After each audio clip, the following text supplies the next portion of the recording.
പ്രപഞ്ചത്തിൽ ഇതുവരെ അറിയപ്പെട്ടതിൽ വെച്ച് ഏറ്റവും സങ്കീർണമായ ഒന്നാണ് നമ്മുടെ തലച്ചോറ് എന്ന് നിങ്ങൾക്കറിയാമോ? 3 ഞെട്ടിക്കുന്ന സത്യങ്ങളിതാ. നിങ്ങളുടെ തലച്ചോറിന് ഒരു കുറഞ്ഞ വോൾട്ടേജിലുള്ള ലൈറ്റ് ബൾബ് പ്രകാശിപ്പിക്കാൻ ആവശ്യമായത്ര ഊർജം ഉൽപ്പാദിപ്പിക്കാൻ കഴിയും. അത് ഏകദേശം 12 മുതൽ 25 വാട്ട്സ് വരെയാണ്. നിങ്ങൾക്ക് 100 ബില്യണിലധികം ന്യൂറോണുകളുണ്ട്. അത് ക്ഷീരപഥത്തിലുള്ള നക്ഷത്രങ്ങളെക്കാൾ കൂടുതലാണ്.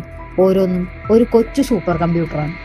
വെറും 3 പൗണ്ട്, ഏകദേശം 1.4 കിലോ ഭാരമുണ്ടെങ്കിലും നിങ്ങളുടെ ശരീരത്തിലെ ഓക്സിജന്റെയും കലോറിയുടെയും 20% തലച്ചോറാണ് ഉപയോഗിക്കുന്നത്.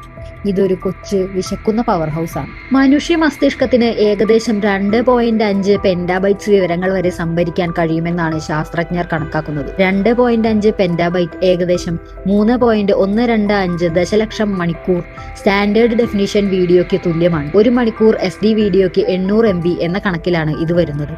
നിങ്ങൾ ഈ SD സിനിമകളെല്ലാം നിർത്താതെ തുടർച്ചയായി കാണാൻ തുടങ്ങിയാൽ അത് പൂർത്തിയാക്കാൻ നിങ്ങൾക്ക് ഏകദേശം 357 വർഷമെടുക്കും. അതായത് 2.5 പെന്റാബൈറ്റ് എന്നത് ഒരു മനുഷ്യായുസിൽ കണ്ടു തീർക്കാൻ കഴിയാത്തത്ര അവിശ്വസനീയമായ അളവിലുള്ള ഡാറ്റയാണ് സംഭരിക്കുന്നത്. എന്നാൽ ഇതാണ് ഏറ്റവും അത്ഭുതകരം.